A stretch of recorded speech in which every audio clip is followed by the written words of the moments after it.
Salamat, Panginoon, for the people na nandito, Panginoon, who are willing to listen and willing to learn, Lord. And Lord, dalangin namin, Panginoon, sa pagkakataon na ito na hindi lang namin ito talaga, Lord, marinig, Lord, kundi may kapangyarihan ito to change our life. And we believe, Lord, that you are working in our hearts and minds to see kung ano yung Panginoon yung pinagagawa mo talaga sa buhay namin. And Lord, bigyan mo kami ng kamalayan sa mga bagay na ito. In Jesus' name we pray. Amen. Okay, let us, ito yung ating topic, do not look behind you, no? Or, sabi dito, serving the Lord without turning back. Okay, so ito na yung pinaka-verse. Okay. So, many of us are familiar with the story of Lot's wife. Kailan niya si Lot? Sino si Lot? Sino si Lot? Si Lot. Sino si Lot? Pamangkin ni Abraham, no? And while fleeing the city of Sodom, the angels of the Lord gave Lot and his family a very specific command. Do not look behind you. No? Asan yung phone ko? Papot niya ako. Meron akong information niya. Sige.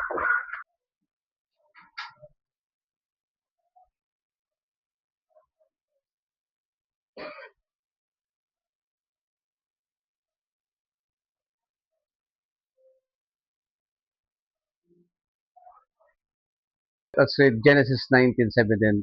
The city was under the judgment, and God was about to rain down brimstone and fire.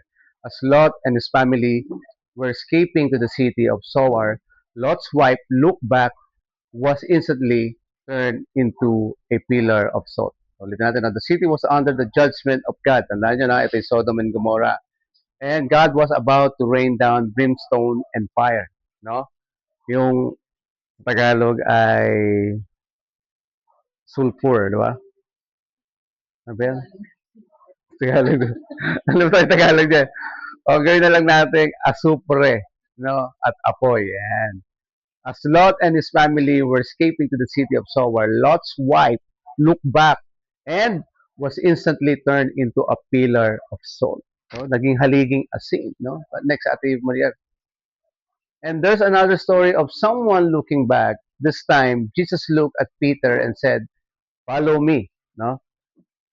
And just like Lot's wife, this call to follow Jesus required Peter to leave his friends and his family and his lifestyle. He still requires that you and I follow his direction and leave the past behind.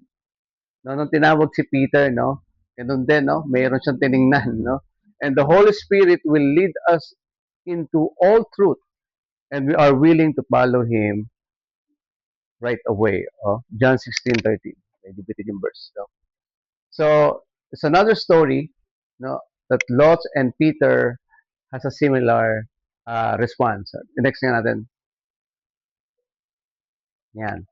God is calling for his children to go forward in faith with no turning back.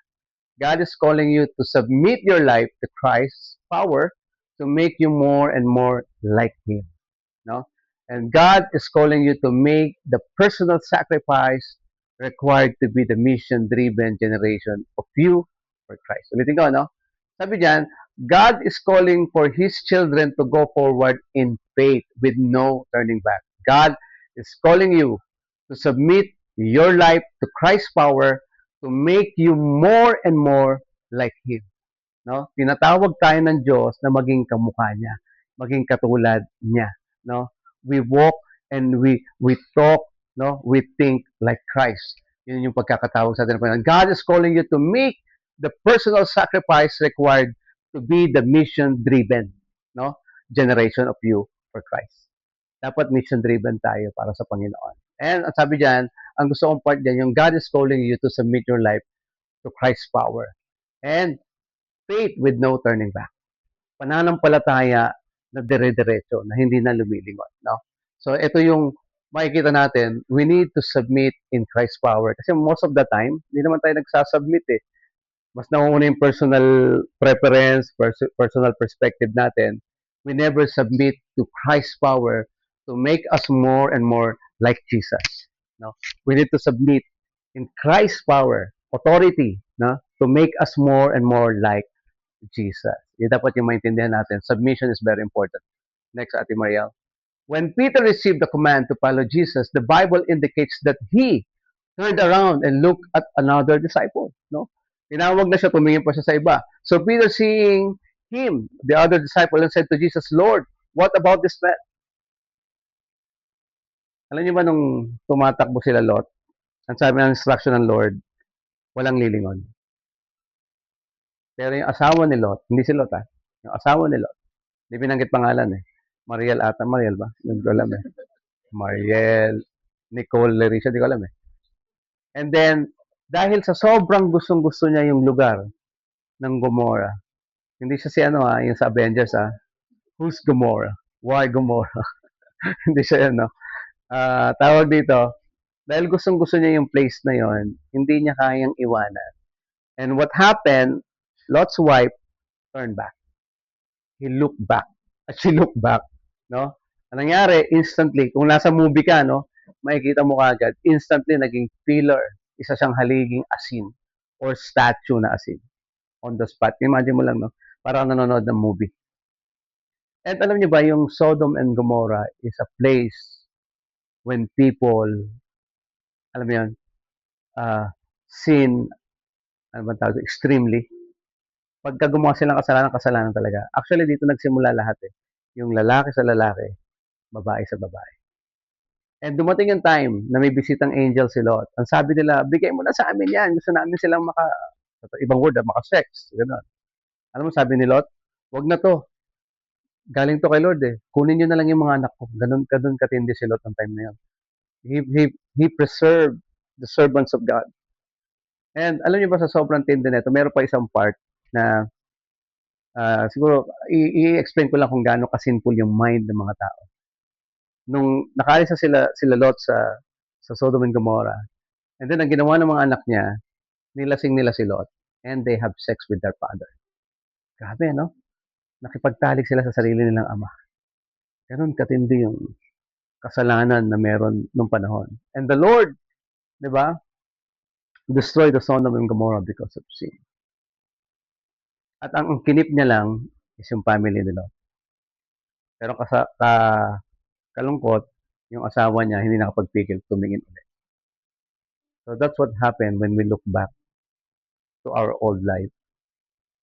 We become pillars of salt. No? Hindi ka na magiging tao pa. No? Pag maalat ka na, nahihirapan na. So Peter, seeing him to the other disciples, said to Jesus, Lord, what about this man? John 21:21. Next explanation yan. The moment that Peter turned around it, indicated that something other than Christ has seized his attention. Ito po yung nakakalungkot. Supposedly, dapat nakatingin lang tayo kay Lord. Yung attention natin dapat na kay Lord lang. But, like Peter, the moment that Peter turned around, no, tumingin siya indicated that something other than Christ had seized his attention. So, minsan, habang naglilingkod ka kay Lord, maraming aagaw ng attention.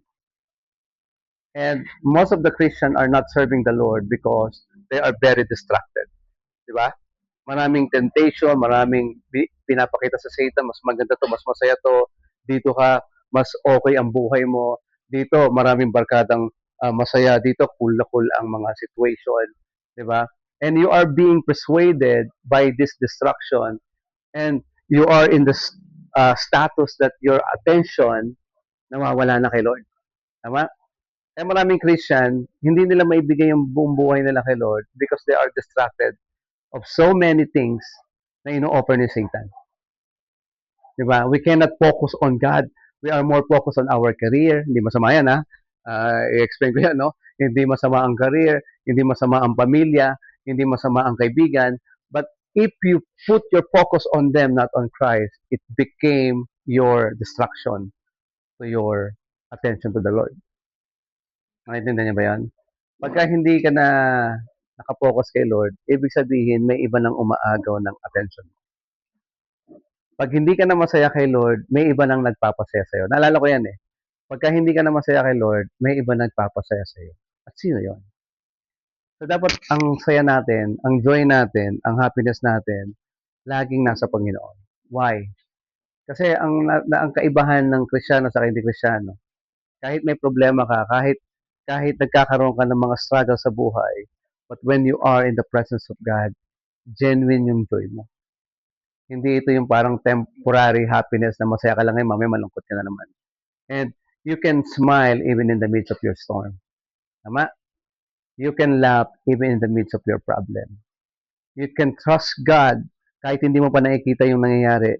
But because you have faith, you are focused in the Lord, wala nang pwede pang mag-distract sa'yo. Hello? Nakapokus ka lagi kay Lord. Tignan nyo kung naalala nyo yung isang preaching ko, matagal na to eh.